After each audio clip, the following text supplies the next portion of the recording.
Well, hello friends, I'm David Vos. It's wonderful to see everybody today. I hope you're all having a beautiful day. I am.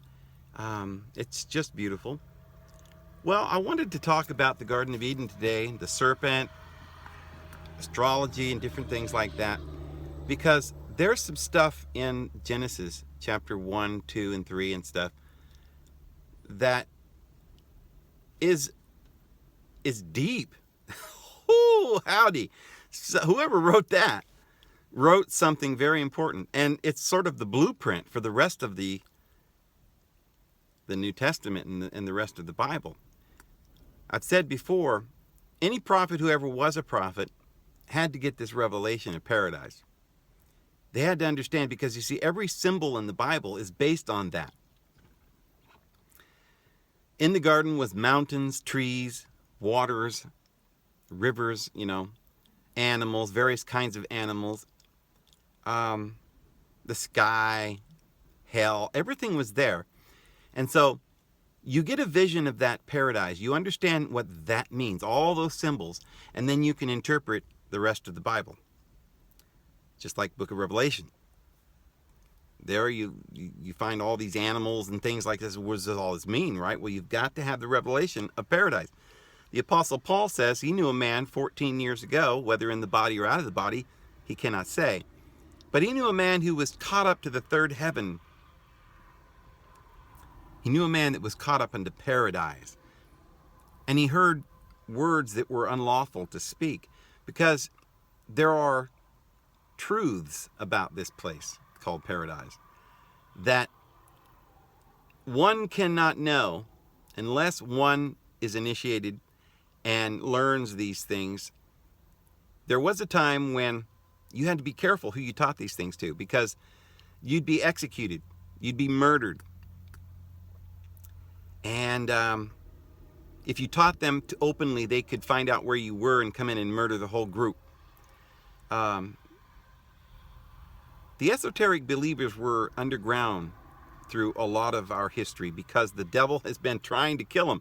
Remember Herod killing all the babies because he thought maybe Christ was going to be born there or something?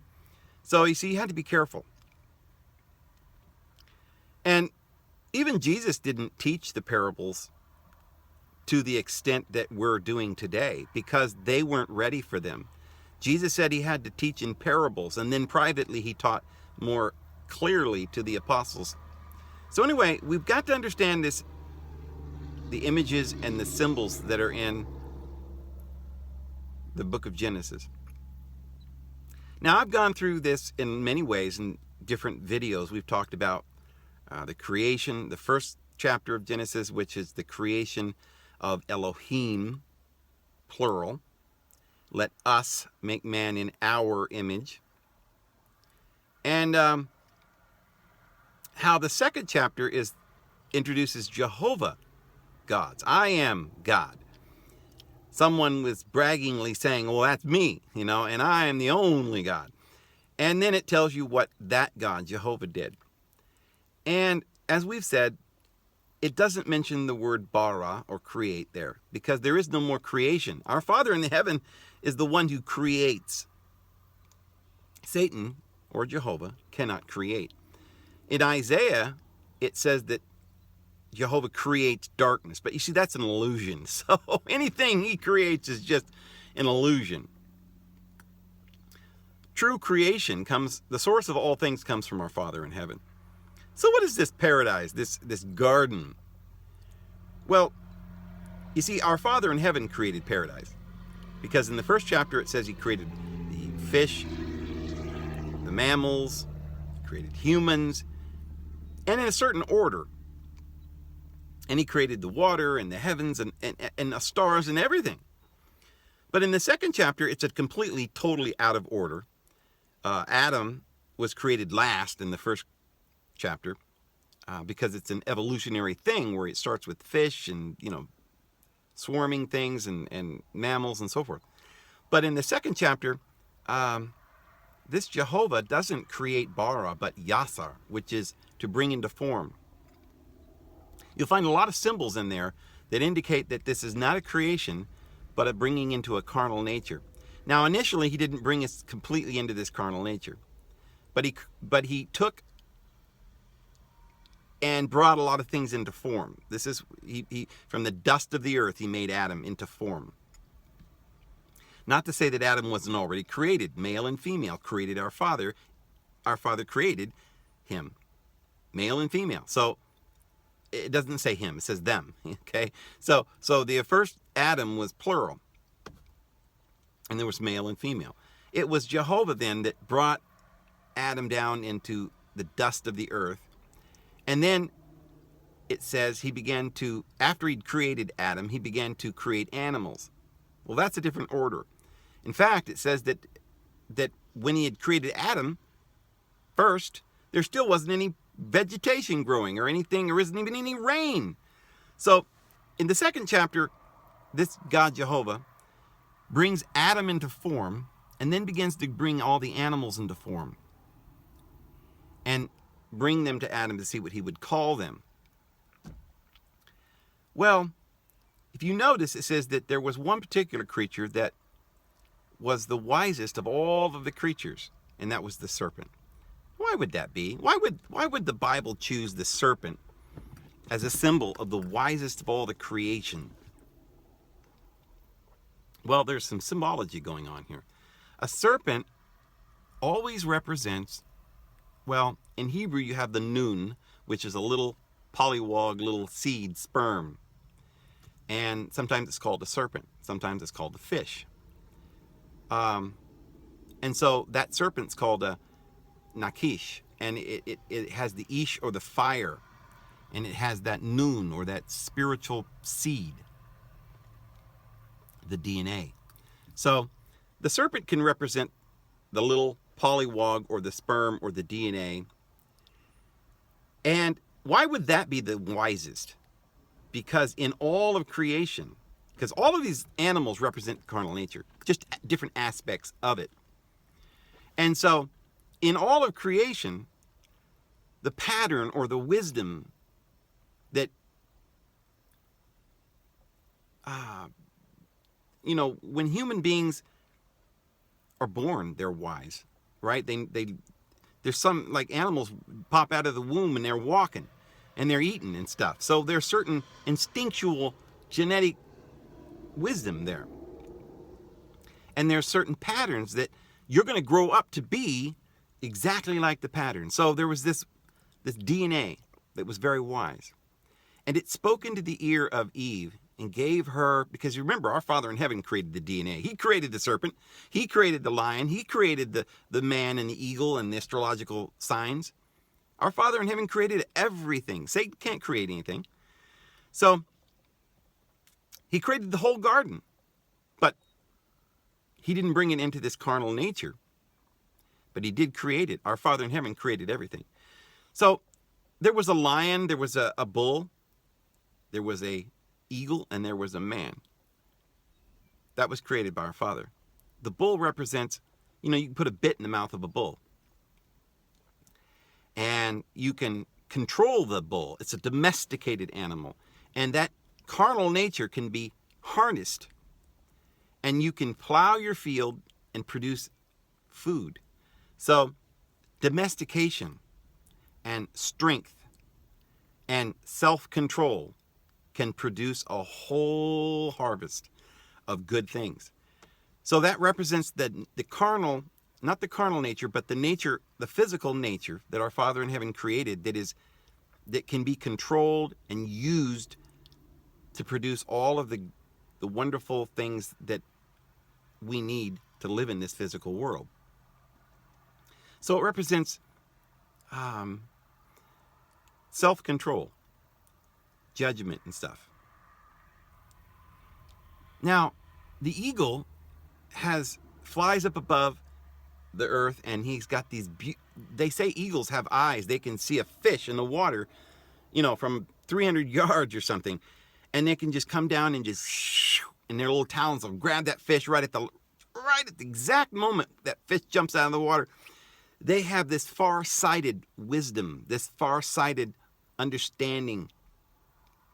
It represents this wisdom. That's what our Father in heaven created. Satan didn't create birds. He didn't create wisdom. He didn't create self-control. And then you've got this lion, the regal, royal power, strength, justice, because people in power have to make justice in the earth. And then you've got man, which the man's carrying a water pitcher. So that's a purification vessel. So the man represents love and purification. And our Father in heaven created men, and he created these spiritual principles of wisdom and justice, self-control, and love. So those are all qualities of the physical creation that our Father in heaven created. But then Jehovah comes along, and he makes a hedge about these things, and he puts them in this garden. And he says, now, Adam, I want you to till the soil. I want you to, he separates Adam and Eve. He separates the body from the spiritual. Okay. Eve is the mother of all living. So he separated all of us into this carnal nature by separating the flesh, the body, the bride, from the spiritual man.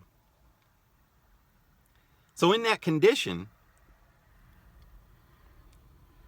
she knew that by doing this, death would occur. And through death, understanding and learning and wisdom. Because the serpent was very wise. The serpent was that pattern, that instinctual knowledge within Eve, that she knew that she must partake of these physical qualities. So our Father in heaven wanted us to have justice and love and mercy and all of the things and qualities of this physical nature. So she partook of the physical nature. But Jehovah said, no, I don't want you to do that, because in the day in which you do that, you're going to die. But her inner spiritual, instinctual knowledge that was very wise said, no, you will not die, but you'll become like God, knowing good and bad for yourself. And you'll learn, and you're going to grow and progress. Well, at the time that serpent spoke to her, it had wings. It was very wise. It was the physical creation that our Father in heaven made. But then Jehovah found out about this. Remember, Jesus said that the Jewish God, Jehovah, was the devil. And he says he was a murderer from the beginning and a liar. So he lied to Adam and Eve. And he murdered them, and he cursed them. And he drove them out of the garden. And he said, cursed be the ground, and cursed be you, Eve. You're going to be a slave. And Adam, you're going to be a slave to the earth. Because I don't want you to have knowledge. I don't want you to grow. I don't want you to learn. And then he said to the serpent, and may you be cursed. Now he curses our very nature, our DNA. Because you see, the whole creation is in pain and in bondage until now. According to the Apostle Paul, all of creation is in pain, waiting for the revealing of the sons of God. This is in Romans chapter 8. So all of the creation had a fall. Now, how did that fall occur? Well, in stages. First off, we purposely came into this physical realm to learn. And it says in 1 Timothy that Adam was not deceived. But seeing that his wife had partaken of knowledge of this physical realm, he purposely was not deceived, but he was, and he was not in transgression. He willingly and purposely died with his wife, because no man will ever leave his wife, because that's your own flesh, Paul says. This is a mystery. I speak of Christ and his church when I'm talking about a man would die for his wife, and this is bone, flesh is flesh. This is what Adam uttered on that day when he found his wife. He says, this is bone of my bone, and a man shall leave his father and his mother and stick unto his wife. The two shall be one flesh. Well, the Apostle Paul says that's about Christ and his church. So Eve is the mother of all living. She's the church. Everybody comes out of Eve. And as Eve fell into this physical realm, Adam himself went down with her. But there was a separation because Jehovah had made this curse. And he said, woman, you're going to be a slave. And you're going to, in Adam, you're going to be a slave to the earth. And he cursed the DNA, the little seed, the wise pattern, the instinctual knowledge. He cursed it, and he took the wings from that serpent so they would slither on the ground. It would be carnal in nature. And so today, the physical nature is very carnal and does not have its wings. So this is why it says in the Bible that Jesus came to this world, entered into this physical body that had no wings, nailed it to the cross, and just as Moses lifted up the serpent in the wilderness, that whosoever shall look upon it shall be saved, so whosoever look upon Christ shall be saved, because he took and he nailed that serpent, that carnal nature that had no wings, that had no feet, couldn't walk or fly, was debased, demoralized, and cursed. Our Father in heaven doesn't curse anyone. He created us in love. He doesn't curse anyone. It was Jehovah that cursed that serpent. And so that cursed flesh was nailed to the cross, along with the law of Jehovah, because it was overcome. And then, in the resurrection, he got his wings back.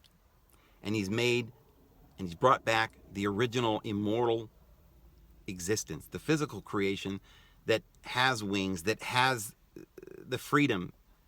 And that's what that's the creation that we as individuals live in, that's in pain together until now, waiting for the revealing of the sons of God. And the beginning of that revealing, that revelation, was the resurrection of Christ. And we are his body. If you look in Isaiah chapter 14, you'll see that there was someone called a Lucifer. Lucifer was very wise. Who was that Lucifer? He says in Ezekiel chapter 28, he says, every precious stone was thy covering. You were a cherub in the garden of God. The cherub is those astrological animals. Sometimes they're in a cherub form and they have the different faces, the 4 faces of that astrological sign. And so the original cherub was good. The original creation was good. And Jehovah didn't like that. He said, you think you're going to become like God. Yeah, Jesus says, I'm like my Father. I and the Father are the same. We're one. And ye are one with me as I am one with my Father. And we're going to live forever. Well, Jehovah said, no. He's a liar. See, he's a murderer. He wanted to destroy us. So he said, down to hell you shall be brought. You and your wisdom, and your claims of being like me. See, Jehovah claims to be the only God. I am God and there is none else. I recognize no other. I am the only Savior. You will bow to me or you will die. He had pride. Of course, our Father in heaven has no pride and doesn't demand that people get down on their knees. Jesus said, you're not my servants. A servant doesn't know what his master is doing. But you know everything I've done. I told you everything. You're my friends. I am one with my Father, and ye are one with us. We're joint heirs. We're gonna fly and sail away, and the creation's gonna be restored. There's only 2 people that ever went to hell. According to Isaiah chapter 14, Lucifer went down into hell. Well, we know that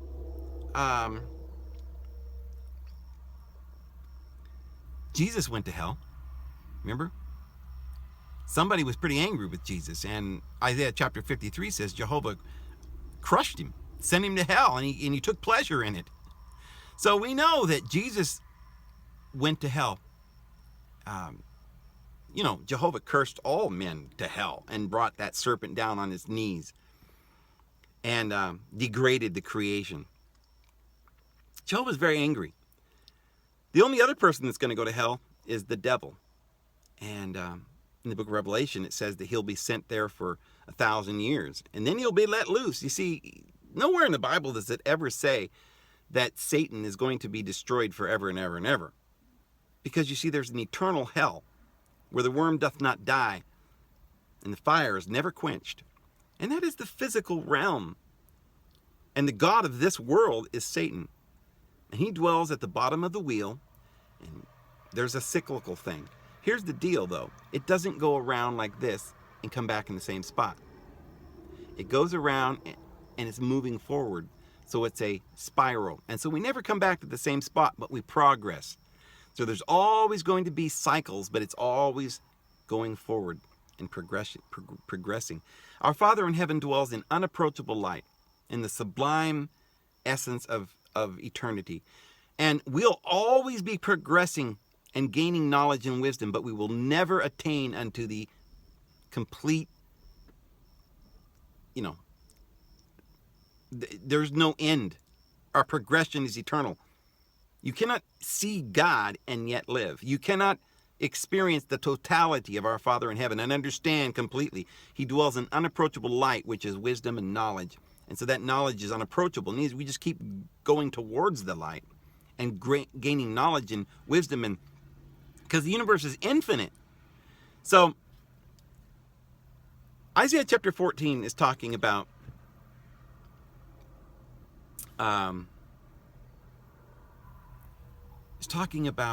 that serpent that gave that wisdom. Lucifer and his wisdom, and he was so beautiful. And he was cursed by Jehovah and sent to this place called earth, to which is not heaven, which is down on the ground, base and carnal. And he was brought into this carnal form. And this is why we have all these bugs and this nature that is fallen and cursed. Our Father in heaven created everything, but he didn't curse it. But you see, our Father loves us, and he's always loved us. And even there in the garden, he sent someone to tell us what path to take, because it says in the Bible that we cannot. He has us in his grasp, and there's nothing that's going to remove us from his grasp. It was his eternal purpose before the founding of the world that in Christ we shall all attain unto the fullness of Christ, and every joint and every ligament and everyone is going to be saved in Christ.